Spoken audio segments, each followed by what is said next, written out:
Hello बच्चों, welcome you all again to your physics channel physics I am. आज हम लोग पढ़ने जा रहे हैं क्लास 11 का बेसिक मैथमेटिक्स का लेक्चर नंबर 8। हम लोग पढ़ने जा रहे हैं आज इंटीग्रल कैलकुलस। तो बच्चों, इंटीग्रल कैलकुलस एक्चुअली है क्या, पहले इसको समझो। ये तुम लोगों को दिख रहा है, कुछ एक्सप्लेनेशन दिया है इंटीग्रेशन कैलकुलस के बारे में। ये बहुत सिंपल सा इंटीग्रेशन है, ये है एक्सप्लेनेशन है, लेकिन इसको पढ़ने से तुमको थोड़ा सा आइडिया मिलेगा इंटीग्रेशन कैलकुलस हम लोग कहाँ कहाँ यूज़ कर सकते हैं।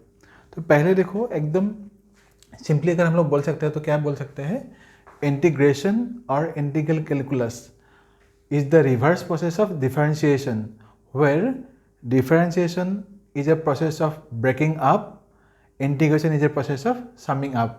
मतलब क्या है बच्चों, जब हम लोग डिफरेंशियल कैलकुलस पढ़ रहे थे तो वहाँ पे हम लोग क्या पढ़ रहे थे, डी एक्स के बारे में। डी एक्स मतलब डी टी ऐसे कुछ भी हो, मतलब बहुत अगर बड़ा वाला वेरिएबल होगा वो बहुत स्मॉल स्केल में कैसे चेंज हो रहा है, या टाइम होगा, वॉल्यूम होगा, कुछ भी होगा, बहुत स्मॉल स्केल में कैसे चेंज हो रहा है, वो हम लोग पढ़ते थे with in the range of differential calculus. और आज हम लोग अभी जो पढ़ने जा रहे हैं इंटीग्रल कैलकुलस, इसमें पहले से हमको क्या बोला होगा, तुमको derivative of some function, some variable तुमको लोगों को दिया होगा, और उसको हम लोग क्या करेंगे, समिंग अप करके वो बड़ा वाला जो हमको वेरिएबल मिलेगा, जो भी मिलेगा फिजिकल क्वांटिटी हो, वो हमको निकालना होगा। इसलिए मैंने यहाँ पे लिखा है ब्रैकेट में, the process of finding a function whose derivative is given is called integration. तो ये है बेसिकली इंटीग्रेशन का सिंपल सा कॉन्सेप्ट। अभी इंटीग्रेशन कैलकुलस जो हम लोग है वो कहाँ कहाँ यूज कर सकते हैं, पहले इसको देखो। मैंने लिखा है use of integration in physics. वैसे तो बहुत सारे इसका यूजेज है, बहुत सारे फील्ड्स में यूज है, सिर्फ फिजिक्स में नहीं, मैथमेटिक्स में, इकोनॉमिक्स में, जियोग्राफी में, बहुत सारे जगहों पे इसका यूज है। लेकिन हम लोग फिजिक्स के जो रेंज है उसमें बहुत सारे ऐसे फील्ड होंगे, ऐसे कुछ टॉपिक्स होंगे जहाँ पे हम लोग इसको यूज़ करेंगे। तो बेसिकली मैंने सिर्फ 2 साल यहाँ पे दिया है, इसको देखो क्या बोला है। Integration in physics is use for a wide range of calculation which includes, पहले देखो, determining displacement from velocity, then from velocity from acceleration. मतलब सपोज हम लोगों को वेलोसिटी के बारे में दिया होगा किसी एक एग्जाम्पल में, तो उस वेलोसिटी से हम लोग डिस्प्लेसमेंट निकाल सकते हैं रिवर्स प्रोसेस में। डिफरेंशिएशन में हम लोग क्या करते थे, डिस्प्लेसमेंट तुम लोगों को दिया होगा, rate of change of displacement था वेलोसिटी। अब यहाँ पे क्या दिया होगा, तुम लोग को ऑलरेडी तुम लोग को वेलोसिटी दिया होगा, वहाँ से हम लोग डिस्प्लेसमेंट निकाल सकते हैं। नहीं तो सपोज तुम लोगों को एक्सीलरेशन दिया हो सकता है, वहाँ से हम लोग वेलोसिटी निकाल सकते हैं। पहले क्या पढ़े थे, वेलोसिटी दिया होगा तो डिफरेंशिएशन करके क्या मिलते थे हम लोगों को, डी बाई डी टी। और हम लोग ऐसे भी बोल सकते हैं differentiation of velocity is acceleration और rate of change of velocity of acceleration, ऐसे पढ़ते थे। अभी यहाँ पे क्या करेंगे, एक्सीलरेशन दिया होगा, वहाँ से हम लोग रिवर्स करके क्या निकालेंगे, वहाँ से वेलोसिटी निकालेंगे, या वेलोसिटी दिया होगा वहाँ से रिवर्स करके हम लोग क्या निकालेंगे, डिस्प्लेसमेंट निकालेंगे। तो ये एक एग्जाम्पल है। दूसरा एग्जाम्पल क्या है, देखो, calculating work done in case of variable force. मतलब जहाँ पे हम लोग कांस्टेंट फोर्स हम लोगों को मिलते हैं, सपोज तुम लोगों के पास कांस्टेंट फोर्स है, suppose F equal to 5 newton, वो कॉन्स्टेंटली अगर वो एग्जैक्टली सेम 5 न्यूटन फोर्स ही अप्लाई होता रहेगा तो do some work while displacing some object, तो वहाँ पे हम लोग क्या कर सकते हैं, फोर्स इंटू डिस्प्लेसमेंट लगा के सिंपली वर्क डन कर सकते हैं। लेकिन वो जो फोर्स होगा, जो वर्क डन हो रहा है with the help of the force, वो अगर फोर्स वेरिएबल फोर्स होगा तो क्या होगा, डिस्प्लेसमेंट भी अलग अलग हो सकता है। तो in that kind of cases हम लोग क्या करेंगे, इंटीग्रेशन कैलकुलस यूज़ करके वर्क डन निकालेंगे। उसके बाद तुम लोग को 11 का जो है एक चैप्टर है रोटेशनल डायनेमिक्स नाम का, वहाँ पे तुम लोग को मिलेंगे मोमेंट ऑफ इनर्शिया नाम का एक चीज़, फिजिकल क्वांटिटी। वहाँ पे क्या बोला गया है, कॉन्टिन्यूस डिस्ट्रीब्यूशन ऑफ मास जहाँ पे होगा। तो कॉन्टिन्यूस डिस्ट्रीब्यूशन ऑफ मास क्या होगा, मतलब क्या है, अलग अलग जगह पे मासेस नहीं है, कोई भी एक ऑब्जेक्ट तुम लोग को दिया हो सकता है, वो in the form of cylinder हो सकता है, रॉड हो सकता है, स्फीयर हो सकता है, सॉलिड डिस्क हो सकता है, रिंग हो सकता है, कहीं पे भी हो। वहाँ पे जब डिस्ट्रीब्यूशन ऑफ मास कॉन्टिन्यूस होगा, इन दैट केसेस ऑल्सो हम लोगों को मोमेंट ऑफ इनर्शिया हो, सेंटर ऑफ मास हो, ऐसे सब निकालने के लिए ये इंटीग्रेशन कैलकुलस का बहुत ज़्यादा यूज वहाँ पे होगा। तो इसलिए इंटीग्रेशन कैलकुलस भी हम लोग को अच्छे से पढ़ना होगा। और यहाँ पे देखो, areas under curves, then in nuclear physics and many more, ऐसे एरिया होगा जहाँ पे हम लोग इंटीग्रल कैलकुलस यूज़ करेंगे। तो इसको जो यहाँ पे बहुत सिंपल सा डेफिनेशन दिया है, इसको तुम लोग पॉज करके लिखो। अभी मैं इसके बारे में, इसके बाद इंटीग्रेशन कैलकुलस के जितने सारा हम लोगों को इंपॉर्टेंट फॉर्मूलाज है वो मैं दे रहा हूँ, अभी इसको तुम लोग पॉज करके लिखो। बच्चों भी देखो, ये मैंने दिया है कुछ इंपॉर्टेंट फार्मूला का लिस्ट। क्या लिखा है, देखो, इंपॉर्टेंट फार्मूला ऑफ इंटीग्रेशन। अभी जो इंटीग्रेशन हम लोग यहाँ पे पढ़ने जा रहे हैं, ये जो कैटेगरी आता है इसका है नाम इनडेफिनिट इंटीग्रल और इनडेफिनिट इंटीग्रेशन। तो यहाँ पे मतलब हम लोग क्या है, कोई रेंज ऑफ वैल्यूज नहीं मिलेगा, इसलिए हम लोग यहाँ पे क्या बोलेंगे, इनडेफिनिट इंटीग्रल बोलते हैं। मतलब ये जो फॉर्मूला हम लोग को यहाँ पे दिया हुआ है ये सब इनडेफिनिट इंटीग्रेशन में आता है, और इसके बाद हम लोग पढ़ेंगे डेफिनिट इंटीग्रल। लेकिन पहले इसको, ये जो जितने सारे फॉर्मूला दिया है ये तुम लोग देखो पहले। ये जो फॉर्मूला है, फॉर्मूला नंबर 1, ये सबसे ज़्यादा इंपॉर्टेंट होगा और सबसे ज़्यादा इसी फॉर्मूला को हम लोग यूज़ करते रहेंगे अलग अलग जगहों पे। तो इसको तुम लोग को याद रखना ही होगा कैसे भी हो। बाकी जो है तुम लोग एक दो इंटीग्रेशन जो है यहाँ पे साइन कॉस ए जो है, साइन कॉस ये सब तुमको इंटीग्रेशन याद रखना होगा। ज़्यादातर केसेस में क्या होगा, ये सब जो है इसी को अप्लाई करना होगा। तो ये भाई क्या है, देखो इंटीग्रेशन ऑफ, ये जो हम लोग बोलते हैं ना, इसको समेशन सिंबल बोलते हैं, इसको इंटीग्रेशन सिंबल भी हम लोग बोलते हैं। तो पढ़ने से कैसे पढ़ेंगे, integration of x to the power n dx equal to x to the power n plus 1 by n plus 1। तो ये एक्चुअली क्या है फॉर्मूला के, ये जो ये दिया हुआ है हम लोग इसको कैसे यूज करेंगे, एक छोटा सा एग्जांपल पहले मैं यहाँ पे दे देता हूँ। इसके लिए ये देख लो एक बार, बाकी सब हम लोग को जो है फॉर्मूला याद रखना ही पड़ेगा, इसको थोड़ा सा यूज करके हम लोग देख लेते हैं। सपोज इसका x to the power n जैसे है ना, सपोज x हम लोग यहाँ पे एक वेरिएबल है, इसके ऊपर सपोज पावर है 5, ये सपोज dx दिया है। तो इस फॉर्मूला कैसे से हम लोग क्या लिखेंगे, पहले वेरिएबल जो है वेरिएबल ऐसे ही लिखेंगे, x टू द पावर 5 होगा प्लस 1 आएगा, नीचे क्या आएगा डिनोमिनेटर में 5 प्लस 1 आएगा। तो वैल्यू हम लोग को क्या मिलेगा, x टू द पावर 6/6। तो ये है आंसर। तो इस फॉर्मूला को यूज करके हम लोग ऐसे बहुत सिंपल से न्यूमेरिकल्स करने होंगे, तो इसको तुम लोग को याद रखना होगा। और यहाँ पे जो लिखा है कंडीशन क्या है, n is not equal to -1, मतलब अगर यहाँ पे सपोज n इक्वल टू -1 हो गया तो समझ लो तुम लोग क्या होगा, यहाँ पे -1 प्लस 1 मिलकर क्या आ जाएगा, 0 हो जाएगा। और समथिंग डिवाइड बाय ज़्यादा मतलब क्या होगा, वो इनडेफिनिट हो जाता है, मतलब इनफाइनाइट हो जाता है, नहीं तो हम लोग क्या बोल सकते हैं वो अनडिटरमाइन है, मतलब उसको हम लोग डिटरमाइन नहीं कर सकते। तो इसलिए क्या होगा, n इक्वल टू -1 यहाँ पे होना ही है। तो ये तो हो गया तुम लोग का ये फर्स्ट जो इंटीग्रेशन है फॉर्मूला, इसका यूज थोड़ा सा दिखा दिया मैं, और थोड़ा सा एग्जाम्पल सुनूंगा बाद में, पहले फॉर्मूला तुम लोग देख लो। तो उसमें सेकेंड फार्मूला जो है इसमें देखो, ये इसको 1/x dx लिख सकते हैं, नहीं तो इसको हम लोग कभी कभी ऐसे भी लिख सकते हैं, सीधा इंटीग्रेशन ऑफ dx/x भी लिख सकते हैं, तब भी हमको सेम ये है, मतलब dx of x by integration of dx/x मतलब क्या है, log x। इसी को हम लोग थोड़ा सा इलेबोरेट करके ऐसे ऐसे लिख दिया, 1/x dx into log x। लेकिन बच्चा देखो ये जो dx सभी में तुम देखो, यहाँ पे भी dx है, यहाँ पे भी dx है, ये dx अगर हम लोग नहीं लिखेंगे तो इंटीग्रेशन हम लोग नहीं कर सकते, क्योंकि जब इंटीग्रेशन के जब तुम लोगों को बेसिक डेफिनेशन मैंने दिया था, वहाँ पे क्या बोला गया था, तुमको पहले से ही क्या होगा, एक डेरिवेटिव तुमको देना होगा। वो डेरिवेटिव अगर तुम्हारे पास होगा तभी तुम इंटीग्रेट कर सकोगे। इसलिए जितने सारे तुम फॉर्मूला देखोगे सभी में तुम देखो dx यहाँ पे सबके साथ लगा हुआ है, यहाँ पे सब dx है। अगर वेरिएबल dx नहीं लेके सपोज x की जगह पे हम लोग t लेते तो यहाँ पे क्या आएगा, 1/t, यहाँ पे क्या आएगा, dt आएगा। सपोज मैं कोई दूसरा वेरिएबल लेटर ले लो, सपोज को यहाँ पे s है, 1/s, यहाँ पे क्या होना होगा, ds होना होगा, तभी हम लोग उसको इंटीग्रेट कर पाएंगे, नहीं तो कर नहीं पाएंगे। तो इसलिए जो वेरिएबल यहाँ पे जो डेरिवेटिव दिया होगा वो डेरिवेटिव और यहाँ पे जो दिया होगा वेरिएबल दोनों सेम होना चाहिए, तभी हम लोग इसको इंटीग्रेट कर पाएंगे। तो इसको अच्छे से तुम लोग याद रखो। तो यहाँ पे क्या बोला है अभी, 1/x dx मतलब क्या आएगा, log ऑफ x आएगा। Integration of sin x dx मतलब क्या आएगा, माइनस cos x आएगा। वहाँ पे डिफरेंशिएशन में क्या था, ddx of cos x minus sin x था, यहाँ पे उल्टा करके हम लोग क्या करेंगे, integration of sin x dx मतलब क्या आएगा, माइनस cos x आएगा। इसमें देखो sin ax dx मतलब सपोज x के साथ कोई एक यहाँ पे कोफिशिएंट या कांस्टेंट यहाँ पे मल्टीप्लाइड होगा, तो उसको हम लोग कैसे इंटीग्रेट करेंगे। तो ये जो बेसिक फॉर्मूला था ऐसे तो पहले इसको करना ही है। इंटीग्रेशन ऑफ sin x मतलब क्या था, माइनस cos x था, यहाँ पे क्या आएगा, integration of sin ax dx मतलब क्या आएगा, माइनस cos ax आएगा। लेकिन जो ax एक्स्ट्रा पार्ट यहाँ पे है ना, इसको हम लोग फिर से नीचे क्या होगा, डिफरेंशिएट करना होगा। तो क्या आएगा यहाँ पे देखो ddx ऑफ ax मतलब क्या आएगा, a तो बाहर आ जाएगा, सो dx/ds क्या आ जाएगा, 1 आ जाएगा। तो इसलिए हम लोग यहाँ पे क्या लिखेंगे फाइनली, माइनस cos ax/a, मतलब यहाँ पे अगर a यहाँ पे कहीं पे होगा तुम लोग को, a मतलब कोई भी यहाँ पे कोफिशिएंट हो सकता है विद द वेरिएबल, तो उस वेरिएबल को हम कोफिशिएंट का हम लोग डिनोमिनेटर में ऐसे लिखना होगा। cos में भी देखो integration of cos x dx मतलब क्या होगा, sin x होगा। अगर इस वेरिएबल के साथ यहाँ पे फिर से एक a मैंने लगा लिया है, अगर ऐसे होंगे तो क्या होगा, ये जो a है x का साथ जो कोफिशिएंट दिया होगा उसको एज ए डिनोमिनेटर में फिर से ऐसे लिखना होगा। तो integration of cos x dx मतलब क्या होगा, sin ax/a। उसके बाद ये देखो ddx ऑफ डिफरेंशिएशन करते टाइम हम लोगों के पास क्या था, ddx ऑफ ex मतलब क्या था, ex था। यहाँ पे इंटीग्रेशन ऑफ ex dx मतलब भी क्या होगा, ex होगा। लेकिन यहाँ पे फिर से अगर x के साथ अगर एक यहाँ पे वेरिएबल आ जाता है कोफिशिएंट आ जाता है, इसमें हम लोग ऐसे सपोज हो गया e to the power ax dx हो गया, तो a को फिर से यहाँ पे ऐसे लिखना है e to the power ax by a। उसके बाद देखो ये सब फॉर्मूला तुमको लिखना ही होगा, याद रखना पड़ेगा सबको। Integration of sex square x D x मतलब क्या आएगा, 10x होगा। डिफरेंशिएशन में क्या था, d d x of 10x मतलब क्या था, सेक्स स्क्वायर एक्स था।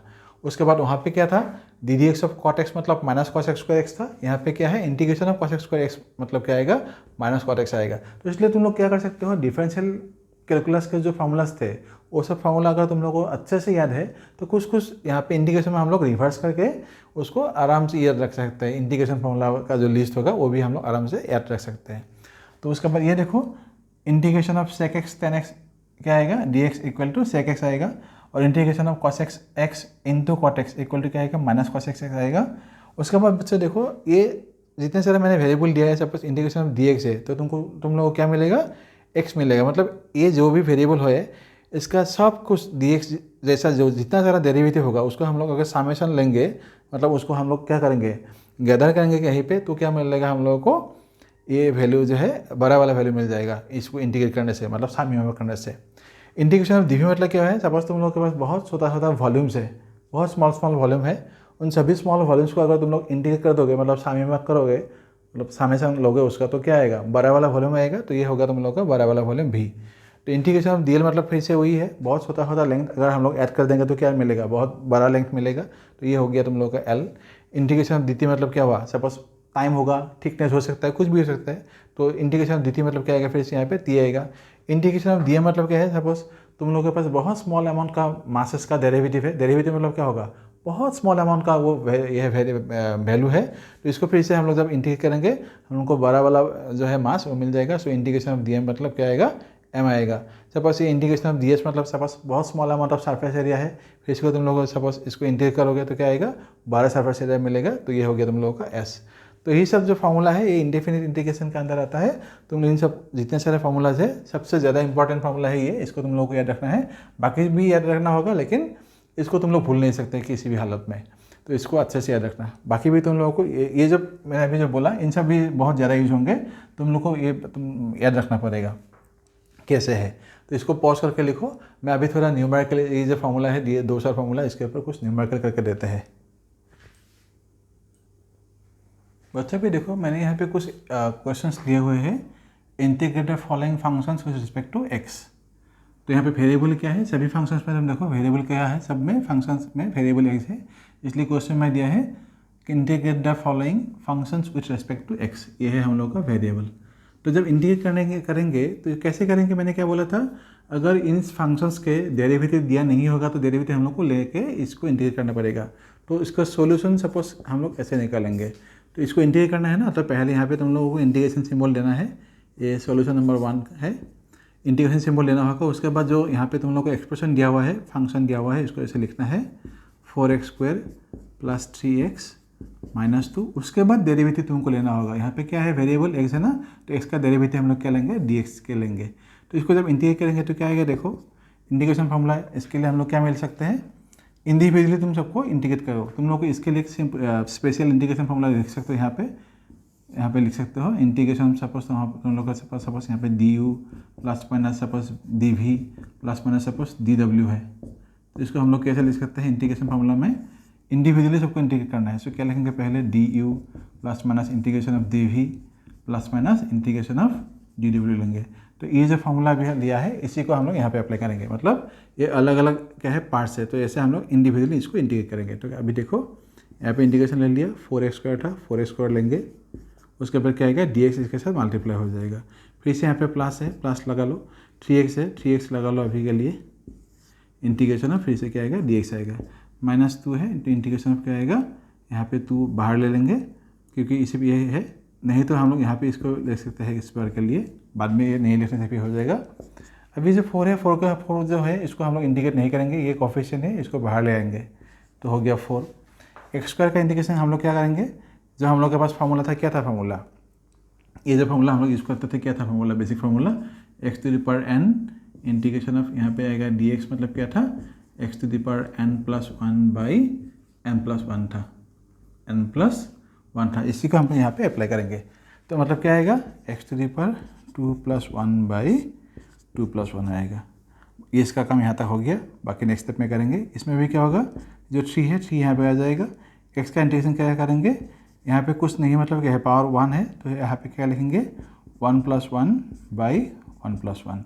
इसमें भी क्या है, जो तुम लोगों के पास ये जो 2 है, 2 का तो इंटीग्रेट नहीं कर सकते, ये कांस्टेंट नंबर है, ये बाहर आ जाएगा। इंटीग्रेशन जो dx होगा, मैंने क्या लिखा था, इंटीग्रेशन ऑफ dx मतलब क्या आता है, x आएगा। जो भी यहाँ पे तुम्हारा वेरिएबल है वही यहाँ पे हमको मिल जाएगा एज ए इंटीग्रेशन रिजल्ट। तो यहाँ पे हम लोग क्या लिख सकते हैं, x लिख सकते हैं, इसलिए इंटीग्रेशन ऑफ dx मतलब आएगा x। तो अभी इसमें हम लोग क्या लिखेंगे, 4 तो हो गया, ये 2+1 मतलब क्या हुआ, 3 हुआ, तो ये 3 यहाँ पे लगा लो। यहाँ पे क्या आएगा x⁻3 प्लस यहाँ पे क्या आएगा 3, यहाँ पे आएगा x²/2, यहाँ पे है -2x। तो ये है हम लोग का result for the first given question जो था, इसका रिजल्ट है ये इंटर से इंटीग्रेशन। अभी दूसरे में जा रहा हूँ, इसको तुम लोग पॉज करके लिखो।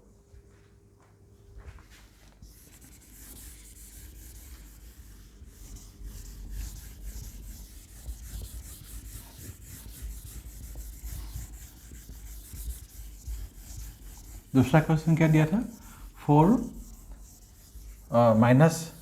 sin x -3। फिर से तुम लोग को करना क्या है, यहाँ पे ये है 2 नंबर, यहाँ पे क्या करेंगे, इंटीग्रेशन सिंबल लेके 4 sin x -3, यहाँ पे आएगा dx। तो फिर से क्या करेंगे इंडिविजुअली, यहाँ पे आएगा 4 sin x dx माइनस यहाँ पे आएगा 3 dx। तो 4 तो बाहर आ जाएगा, तो इंटीग्रेशन ऑफ यहाँ पे sin x dx आएगा, यहाँ पे 3 भी बाहर जाएगा, इंटीग्रेशन ऑफ आएगा dx। तो integration of sin x dx मतलब क्या था, -cos x था। यहाँ पे हम क्या लिखेंगे, -4, यहाँ पे पहले से लिख देंगे। इंटीग्रेशन ऑफ sin x मतलब -cos x था, माइनस को यहाँ पे लिख लिया, यहाँ पे हम लोग लिखेंगे cos x। ये है माइनस, आएगा 3x। तो ये तुम लोग का सेकेंड जो क्वेश्चन था, इसका रिजल्ट है ये। अभी थर्ड क्वेश्चन में यहाँ पे सॉल्व करके दे रहा हूँ तुम लोगों को। थर्ड क्वेश्चन देखो, फिर से यहाँ पे क्या करेंगे, इंटीग्रेशन ऑफ 6x -3, यहाँ पे पहले होल स्क्वायर लिखो, यहाँ पे dx आएगा। तो इसको जब हम लोग इंटीग्रेट करेंगे तो क्या आएगा, इंटीग्रेशन का ये जो फार्मूला था, इस फार्मूला को हम लोग यहाँ पे यूज़ करेंगे। तो कैसे करेंगे इसको integration, 6x -3 to the power 2+1/2+1। फिर से यहाँ पे इसको क्या करेंगे, क्योंकि ये जो एक्सप्रेशन था इसको फिर से तुम लोगों को इंटीग्रेट करना, डिफरेंशिएट करना होगा अभी नीचे की तरफ। तो क्या करेंगे, यहाँ पे 1 लिख देंगे। ये जो एक्सप्रेशन है अंदर की तरफ सिर्फ इसको लिखना है, यहाँ पे dx ऑफ 6x -3। पावर वाला काम यहाँ पे हो गया। इसको अभी क्या करेंगे, डिफरेंशिएट करना है यहाँ पे नीचे की तरफ। तो क्या करेंगे, यहाँ पे 6x -3 to the power 3/3 आ जाएगा, और इसमें क्या आएगा 1/dx ऑफ 6x मतलब क्या आएगा, सिर्फ 6 आएगा, dx/dx 1 आ जाएगा, और इसका रिजल्ट क्या आएगा, dx ऑफ 3 मतलब 0 आ जाएगा। तो यहाँ पे हम लोग 6 लिख सकते हैं। तो यहाँ पे हम लोगों के पास क्या मिलेगा, 6 3 जा, यहाँ पे क्या आएगा 18 आएगा, और यहाँ पे क्या लिख सकते हैं 6x -3 to the power 3। तो इसको तुम लोग पॉज करके लिखो। अभी क्वेश्चन नंबर हम लोग 4 लेंगे। तो 4 का सॉल्यूशन देखो, यहाँ पे क्या करेंगे, इंटीग्रेशन ऑफ sin 3x + 4, यहाँ पे आएगा dx। तो integration of sin x dx क्या था, -cos x था, तो पहले यहाँ पे माइनस लगा लो, -cos, यहाँ पे आएगा 3x + 4। फिर से नीचे हम लोग क्या करेंगे, dx ऑफ, ये जो एक्सप्रेशन था पूरा इसको ऐसे लिखना है 3x + 4। अभी फिर से जब ये इसको करेंगे तो क्या आएगा, यहाँ पे -cos ऑफ 3x + 4 आएगा, और इसका डिफरेंशिएशन करने से क्या आएगा 3 आएगा, यहाँ ये तो 0 बन जाएगा। तो यहाँ पे हम लोग लिख सकते हैं /3। तो ये हम लोग लिख सकते हैं ऐसे। तो ये हो गया क्वेश्चन नंबर 4 का सॉल्यूशन। अभी क्वेश्चन नंबर 5 जो है, 5 का सॉल्यूशन हम लोग देखेंगे। पहले 4 का जो है इसको पॉज करके लिखो। अच्छा भी ये देखो, क्वेश्चन नंबर 5 हम लोग लेते हैं। 5 क्या था, यहाँ पे integration of 1/-5x -2 of dx। फिर से इसको कैसे करेंगे, इंटीग्रेशन ऑफ dx मतलब क्या था, इंटीग्रेशन ऑफ 1/x dx मतलब क्या था, log ऑफ x था। तो यहाँ पे भी हम लोग वही करेंगे। पहले क्या लिखेंगे, यहाँ पे log ऑफ, यहाँ पे ये आएगा -5x -2 डिवाइड बाई क्या आएगा डी एक्स ऑफ 5x, यहाँ पे -5x -2। फिर से तुम लोग इसको जब डिफरेंशिएट करोगे तो क्या आएगा, इसको डिफरेंशिएट करने से क्या आएगा, लॉग यहाँ पे इसका आएगा -5, यहाँ पे लिख दो -5, यहाँ पे आएगा 1, ये तो 0 बन जाएगा। ये पे क्या लिख सकते हैं हम लोग, लॉग ऑफ -5x -2 ऐसे लिख के रख सकते हैं। इसको हम लोग ln जो हम लोग बोल रहे हैं ना, ln के फॉर्मूला भी लिख सकते हैं, नहीं तो ऐसे ही लिख सकते हैं हम लोग log ऑफ x, नहीं तो इसको हम लोग e के जगह पे हम लोग ऐसे भी लिख सकते हैं। यहाँ पे -1/5 आ गया, ये 5 आ गया, इसको हम लोग ln भी लिख सकते हैं। यहाँ पे -5x -2 आ जाएगा। एक बार पॉज करके देखो करेक्ट हुआ कि नहीं। बच्चे भी क्वेश्चन नंबर 6 लेंगे हमने। 6 मतलब क्या था, यहाँ पे क्वेश्चन नंबर 6 में सॉल्यूशन करेंगे। इंटीग्रेशन ऑफ फिर से क्या करेंगे, e⁻3x -2, यहाँ पे आएगा dx। तो ये फॉर्मूला जो हम लोग के पास क्या था, इंटीग्रेशन ऑफ e⁻x dx मतलब क्या था, e⁻x था ना। तो यहाँ पे हम लोग क्या करेंगे, ये इस पूरा पार्ट को जैसे है ऐसे ही लिखना है, और ये जो पूरा पोर्शन है अभी इसको लिखने के बाद नीचे क्या करेंगे, इसको डिफरेंशिएट कर देंगे। यहाँ पे आएगा 3x -2 मतलब क्या आएगा, 3 आएगा। सो हम लोग यहाँ पे डायरेक्टली 1/3 लिख सकते हैं। यहाँ पे e⁻3x -2 लिख सकते हैं। तो इसको देखो, मैं और कुछ क्वेश्चंस दे रहा हूँ, इसको पॉज करके लिखो। बच्चे भी देखो, एक बहुत इंपॉर्टेंट क्वेश्चन है। यहाँ पे सपोज हम लोगों को सपोज cos² x दिया जाता है, तो इसको हम लोग को इंटीग्रेट करना है विद रिस्पेक्ट टू x। तो कैसे करेंगे, देखो सॉल्यूशन। यहाँ पे फिर से हम लोग क्या करेंगे, integration of cos² x dx लिखेंगे। ये जो cos² x dx है, इसके लिए हम लोगों के पास एक ट्रिगोनोमेट्रिक आइडेंटिटी है, वो है cos² θ = 1 + cos 2θ/2। एक ट्रिगोनोमेट्रिक आइडेंटिटी है, तुम लोग को इसको याद रखना पड़ेगा। अगर तुम लोग को ये करके देना है, मैं कर दूंगा कुछ देर बाद। पहले इसको देखो इंटीग्रेट कर लेते हैं। cos² θ = 1 + cos 2θ/2। ये जो cos² x है, तो अगर यहाँ पे थीटा है तो ये फॉर्मूला होगा, तो x होगा तो क्या होगा, यहाँ पे सिर्फ x लिखना है। तो हम लोग यहाँ पे अभी क्या करेंगे, बाई दिस आइडेंटिटी यहाँ पे हम लोग लिखेंगे इन प्लेस ऑफ दिस क्या लिखेंगे, 1 + cos 2x/2 यहाँ पे लिखेंगे dx। तो इसको अगर हम लोग देखेंगे, ये दो पार्ट में कर सकते हैं। ये 2 जो है, 2 से 1 को डिवाइड करने से क्या आएगा, हाफ आएगा। तो हम लोग पहले इसको ऐसे लिख सकते हैं, हाफ ऑफ dx प्लस फिर से क्या कर सकते हैं, यहाँ पे cos ऑफ 2x dx आएगा। ये जो हाफ इसमें है, इसको हम लोग यहाँ पे लिख लेते हैं। हाफ तो बाहर आ जाएगा, इंटीग्रेशन ऑफ dx मतलब क्या आएगा, x आएगा। तो इंटीग्रेशन ऑफ dx लिख लो यहाँ पे, बस यहाँ पे आएगा ये। और इंटीग्रेशन ऑफ cos 2x मतलब क्या आएगा, sin 2x/2। और ये क्या आएगा, हाफ, ये इंटीग्रेशन ऑफ x dx मतलब क्या आएगा, x आएगा। तो हम लोग क्या लिख सकते हैं, x/2 प्लस इससे कैसे लिख सकते हैं, ऐसे sin 2x/ऐसे 4 लिख सकते हैं। तो ये हम लोग का आंसर इस पोर्शन के लिए। अभी ये जो दिया था cos² θ = 1 + cos 2θ, ये कैसे होता है देखो। मैं इसको थोड़ा सा एक्स्ट्रा कर देता हूँ इसको। सपोज ये जो राइट हैंड वाला पार्ट है, इसको हम लोग ऐसे लिख सकते हैं, 1 + cos 2θ = 2 है। ये जो cos 2θ है, cos 2θ को हम लोग कैसे लिख सकते हैं, cos θ + θ ऐसे हम लोग लिख सकते हैं। यहाँ पे cos 2θ है, cos 2θ। तो cos θ + θ मतलब क्या होगा, जैसे हम लोगों को मिला था ट्रिगोनोमेट्री पढ़ते समय, cos a + b = क्या था, cos a cos b minus sin a sin b। यहाँ पे तो दोनों थीटा है, तो हम लोग क्या लिख सकते हैं, cos θ × cos θ minus sin θ × sin θ। मतलब क्या लिख सकते हैं यहाँ पे, cos² θ - sin² θ, cos² θ minus sin² θ यहाँ पे लिख सकते हैं। तो अगर यहाँ पे इसको अगर यहाँ पे हम लोग लिखेंगे और 1 के जगह पे हम लोग sin² θ प्लस cos² θ लिख देते हैं, तो क्या देखो, sin² θ plus cos² θ in place of 1, और इन प्लेस ऑफ cos 2θ हम लोग क्या लिख सकते हैं, cos² θ माइनस sin² θ बाई क्या था, नीचे था 2।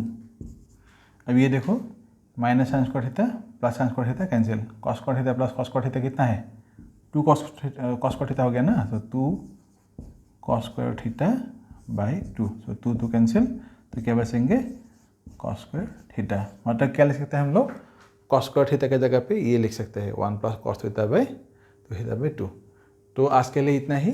तो नेक्स्ट क्लास में इंटीग्रेशन कैलकुलस के और बहुत इंपॉर्टेंट न्यूमेरिकल मैं तुम लोगों को दिखाऊंगा अच्छे से न्यूमेरिकल, जिससे तुम लोगों को कॉन्सेप्ट क्लियर हो जाएगा और हम लोग डेफिनेट इंटीग्रल भी नेक्स्ट क्लास में शुरू कर देंगे। तो आज के लिए इतना ही। इसको जितना सारा फॉर्मूलाज दिया है तुम लोगों को अच्छे से इन सबको याद कर लो। नेक्स्ट तुम लोगों को न्यूमेरिकल करते समय ये होगा, ईजी होगा। आज के लिए इतना ही। Thank you so much.